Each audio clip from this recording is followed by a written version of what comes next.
आपातकाल बंदी से सेवा भारती जयपुर की कोषाध्यक्ष तक की जीवन परिचय यात्रा। गिरिराज प्रसाद जी अग्रवाल से दिशा संदेश मीडिया स्टूडियो में राजेश चतुर्वेदी की बातचीत। नमस्कार गिरिराज जी भाई साहब। नमस्कार। मैं राजेश चतुर्वेदी दिशा संदेश से अपने स्टूडियो में आपका स्वागत करता हूं। आप मीसाबंदी होने के नाते आज हमारे साथ हैं और मैं चाहूंगा कि आपके वो जेल संस्मरण आम जन तक पहुंचाए जाएं जो आपने मीसाबंदी या आपातकाल बंदी होने के नाते आपने उस समय को देखा है, भोगा है और गुजारा है। आपके जेल यात्रा का शुरुआत कहां से और कैसे हुई, थोड़ा सा हमको उसके बारे में बताइए। धन्यवाद।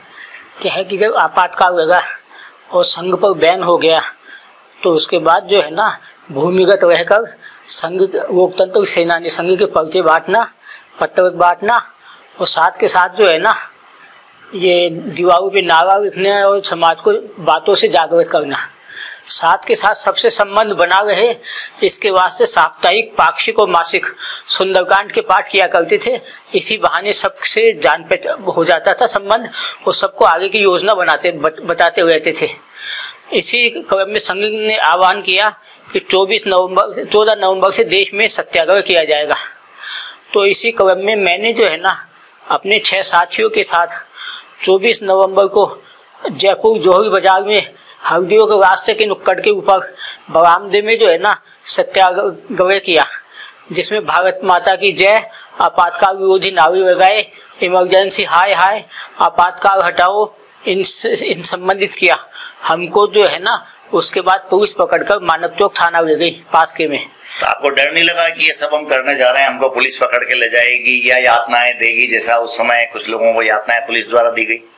जब गए थे ना हाँ। बड़ा मानस बना के गए थे। जो माहौल था देश का हाँ। पता नहीं हम जो है ना जेल में से वापस आएंगे या नहीं आएंगे, या जिंदगी भर सड़ते रहेंगे, या ये भी संभावना थी कि हो सकता है कि वहीं पे जो है ना शहीद हो जाए, कुछ भी हो सकता है। ये मानस था, ये हवा थी। लेकिन ये सब मानस जो है ना थोड़ा मजबूत संघ में जाने की वजह से हो गया था, इस वजह से जा गए थे। तो आपके पास जब वहां जाने के लिए आपको तैयार हुए तो घर से आप पर कोई ऐसा प्रेशर और प्रतिबंध पिताजी माताजी का या किसी चाचा ताऊ का, किसी का कि क्या कर रहा है, ये मत करे, ऐसा? नहीं, हम 4 भाई है और पिताजी भी थोड़ा बहुत संघों को जानते थे, जाते थे। तो उन्होंने कहा कि एक आदमी यदि देश के वास्ते भी चला जाए तो एक अच्छी बात, तो कोई खराब बात नहीं होगी।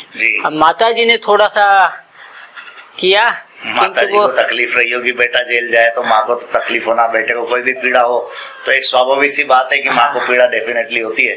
तो इसमें जब आपको माणा चौक थाने ले जाया गया तो वहाँ सर्वप्रथम आप लोगों के साथ पुलिस का व्यवहार क्या रहा, उस पर बहुत सीधा सादा था, सिंपल था। हमको वहाँ उस पे बेंचों पे बिठा दिया गया।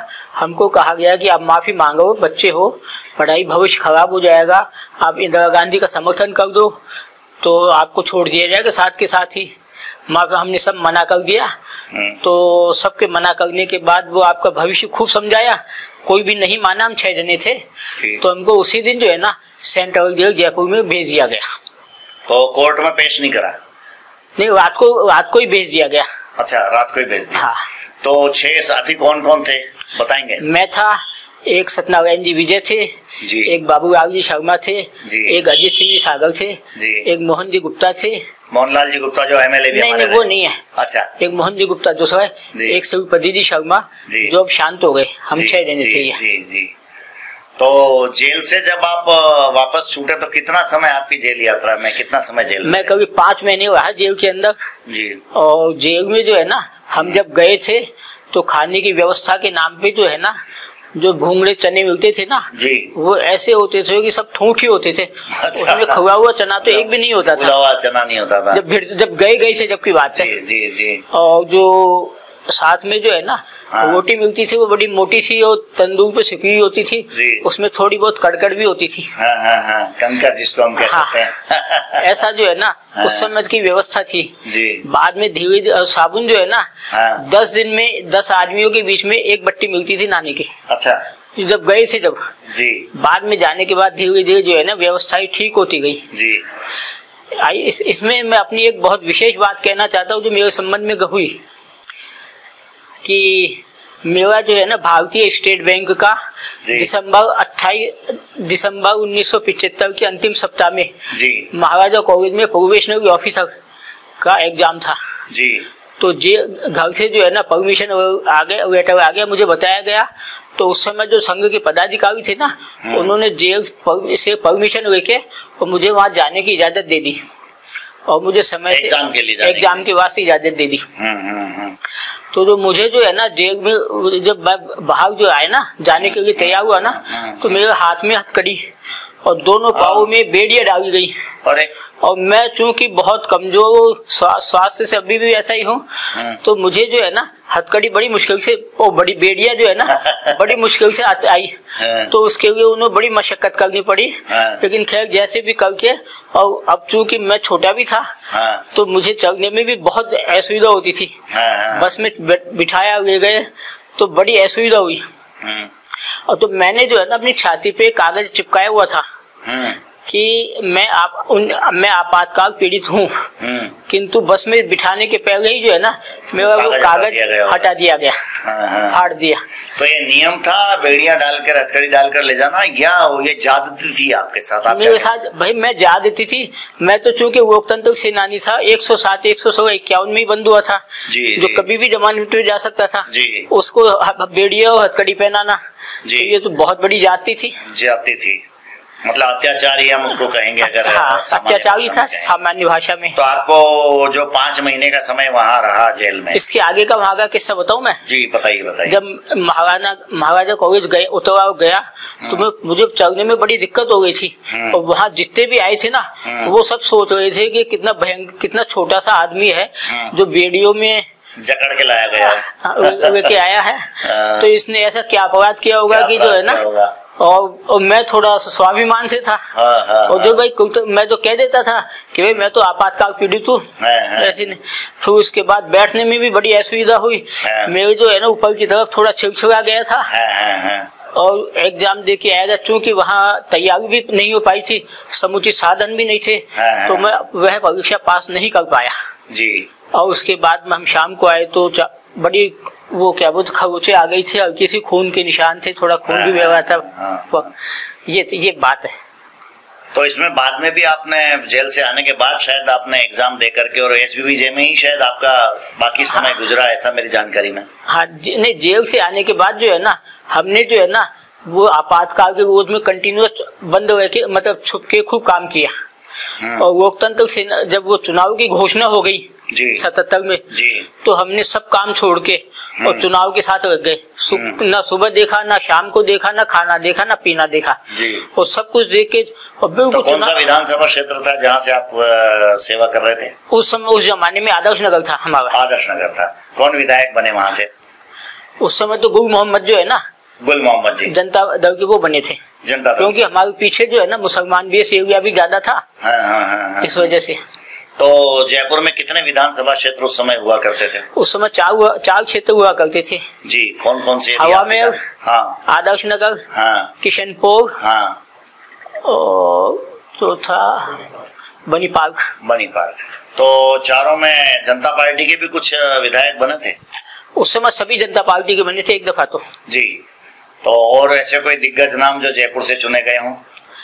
नहीं, मुझे ध्यान नहीं है। बाकी जेल के अंदर जो है ना हमें संघ के वरिष्ठ प्रचारक माननीय सोन सिंह जी, माननीय अस्थिमल जी का सानिध्य व उनके आशीर्वाद बहुत ज्यादा प्राप्त हुए, जो हमें जो है ना सिद्धांतवादी और कटकवादी बना दिया गया हमको। जी सबको। इसमें मैं एक बात और पूछना चाहूंगा, संघ के वरिष्ठ लोगों को तो सानिध्य मिला ही मिला, क्या वहाँ कुछ ऐसे साथी भी आपको मिले जो बाद में जेल यात्रा के पश्चात राजनीति के ऊंचाइयों पर जो पहुंचे हों? ऐसे कुछ नाम यदि आपको याद आते हैं? उनमें है एक माननीय सोन सिंह जी, और नहीं माननीय भगवान जी शर्मा, भगवान जी शर्मा जो अध्यक्ष थे ना बीजेपी के। जी। एक दूसरे थे माननीय नाथू सिंह जी भी सर।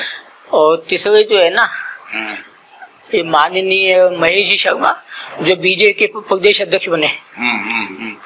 यही विशेष थे। एक मोहन लाल जी गुप्ता MLA बने, जो शायद महापौर भी जयपुर महापौर भी बने, महापौर भी रहे हैं। क्या कोई ऐसा 5 महीने का समय जिसमें आपका अंदर से बहुत तकलीफ हुई हो, लगा हो कि यार आज तो चलो जेल से घर चला जाए, माफीनामा लिख दिया जाए, ऐसा कोई समय संस्मरण कोई? नहीं, ऐसे क्या है कि जोश में गए थे, वो सभी स्वयंसेवकों को जोश था। वो जब सब एक साथ सब एक बाड़े में रहते थे ना, तो उसमें कभी महसूस नहीं हुआ कि जो है ना ये सुबह शाम शाखा व्यक्ति थी जी, वहाँ कंपाउंड में शाखा व्यक्ति थी, और सुबह शाम प्रार्थना सब होती थी, सब योगा सब होते थे, तो उसमें कभी महसूस नहीं हुआ कि सब बौद्धिक वगैरह सब होते थे दिन में। तो आप जब जेल से छूटकर आए हैं, उसके बाद में समाज में आपको क्या सम्मान मिला, या समाज ने आपको उस दृष्टि से देखा कि एक जेल का कैदी छूटकर आया है? क्या समाज की प्रतिक्रिया आपके प्रति रही? भाई, समाज में जो संघ के संबंधित थे या जो राजनीति को समझते थे, ये व्यवस्था को जानते थे, उनकी निगाह में तो मुझे जो है ना सम्मान मिला जी। और बाकी आम आदमी जो है ना वो बड़ा थोड़ा सा है दृष्टि से देखता था, हेट जी, जी, जी। वो मुझसे अच्छा जो जान पहचान के भी थे ना बहुत जने, ऐसे आदमी हमसे दोस्ती संबंध जो है ना वो तोड़ लिए। मैं सीधा जाता तो वो घूम के जाते थे, घूम के चले जाते थे। ऐसा मेरी जानकारी में है कि आपातकाल के समय जो बंदी रहे उनसे या उनके परिवारों से भी लोगों ने दूरियां बना ली थी। इसमें कोई संस्मरण आपके पास हो? नहीं, इसमें तो अभी एकदम तो ध्यान नहीं आ रहा है। कोई बात नहीं। आज आपके पास में सेवा भारती समिति के अंदर कोषाध्यक्ष की जिम्मेदारी है। जयपुर महानगर में कोषाध्यक्ष जी। तो ये जिम्मेदारी तक आप पहुंचे, तो एक स्वयंसेवक से यहाँ तक की यात्रा के बीच में कोई अच्छे संस्मरण जो आप आम जन तक पहुंचाना चाहें? भाई, क्या है, बैंक से सेवानिवृत्त होने के बाद जी, मैंने क्योंकि संघ के वो तो संस्कार थे और समाज सेवा करनी थी, तो मैं सेवा भारती समिति जयपुर से जुड़ गया। और उसके बाद से ही जो है ना सेवा भारती समिति जयपुर में जो है ना यही मैं काम किए जा रहा हूँ, कोष के संबंधित, हिसाब संबंधित सब कुछ। और मैं सबसे यही देना चाहता हूँ कि कब जब भी जहाँ भी रहे ना, देश सेवा स्वाभिमान से करे, और कहीं न कहीं जो है ना समय समाज के साथ थोड़ा बहुत समय देश को लिए और समाज को भी अवश्य दे अपना। आप संघ के स्वयंसेवक भी रहे हैं, और शुरुआत से जिस अल्प आयु में आपने संघ के स्वयंसेवक के रूप में संघ को से जुड़े हैं, उस समय के संघ और आज के संघ में कुछ आपको अंतर नजर आता है? उस समय के जो संघ के स्वयंसेवक थे ना, उनके पास सुविधाएं नहीं होती थी, काम का जज्बा बहुत ज्यादा होता था। जैसे संघ का शाखा का काम ही करना वही एक फर्स्ट प्रायोरिटी होती थी। बाकी जो है ना घर के काम में या सब काम बाद में होते थे। अब आजकल थोड़ा सा क्या है कि एक परिवार हो गया, तो वो जो संघ के स्वयंसेवकों की जिम्मेदारियां भी है ना वो सब जगह बट गई है। घर में भी बट गई, तो शाखा में भी, समाज में भी बट गई। तो तब के स्वयंसेवक और आज के स्वयंसेवकों में कोई विशेष अंतर जो आपको देखने को मिलता? भाई, ये है कि वो उस समय जो है ना एकदम सिद्धांतवादी कड़क और बिल्कुल सही होते थे।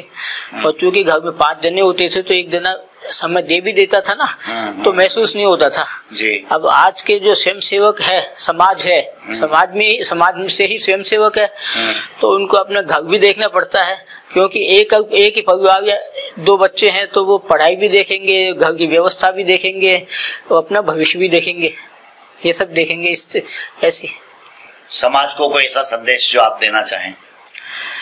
समाज को यही संदेश है कि हमेशा जो है ना निस्वार्थ भाव से देश सेवा किए जाए, और समाज थोड़ा बहुत समय अपने घर काम धंधे सबके साथ साथ जो है ना समाज के वास्ते भी और देश के वास्ते भी थोड़ा बहुत समय कैसे भी देवे, चाहे कहने से देवे, चाहे लेखने से देवे, चाहे भाषण से, कुछ भी देवे, कैसे भी देवे, थोड़ा बहुत समय। जी, नमस्कार, बहुत बहुत धन्यवाद। आप हमारे बीच पधारे। आपको सब बहुत बहुत धन्यवाद। तक आपकी बात को हम पहुंचाने का प्रयास करेंगे। आपका भी सब बहुत धन्यवाद सर।